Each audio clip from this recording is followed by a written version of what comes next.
Places like here on Old Compton Street are part of a thriving gay scene in London, a city that prides itself on being progressive and accepting. But on the 31st of October in Surbiton, Robbie Kingsford was viciously beaten by two men in tutus in an alleged homophobic attack. And in August this year, 27-year-old Jonathan Lynn was sentenced to 2 years and 4 months in prison after an incident being treated as a homophobic hate crime in which he sprayed ammonia in the faces of 6 people here in Vauxhall, an area popular with the gay community. So if London is as progressive as we think it is, then why are attacks like this still happening? And how big a problem is homophobia in the capital? I went to the Royal Vauxhall Tavern, the oldest gay-friendly pub in London, to ask General Manager Jason Dickey what he thought. I probably hear it every day.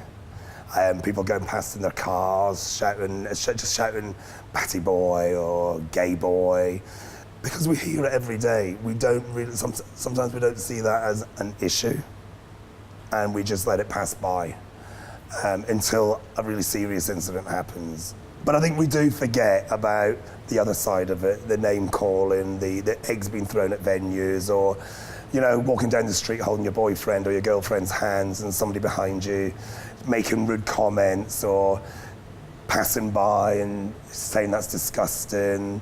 I think things like that need to be reported as well.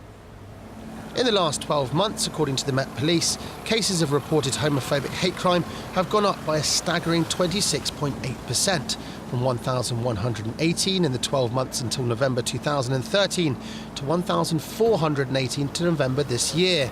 In fact, of London's 32 boroughs, 25 recorded a rise. In Lambeth, where cases have risen from 102 to 131, the council's anti-hate crime coordinator, Mark Healy, puts the rise down to the fact that more members of the LGBT community now feel confident enough to report a crime. I think it's always horrifying when these sort of attacks take place, but what I'm pleased about is the fact that the people who were attacked reported it straight away, the police were on it, and they caught the people within a couple of days. And that just shows how effective the system can be if we use it, and we have to use it to make sure these people are brought to justice. We know that hate crime across the capital is really underreported. I think Stonewall had only 1 in 4 people were reporting hate crime from the gay community, and that's something that we've really got to tackle and improve going forward. So while places like Old Compton Street are a proud reminder of London's inclusiveness, there has been a large rise in homophobic hate crime. And although that can partly be put down to more homophobic crime being reported, everyday homophobia in London is far more common than many people think.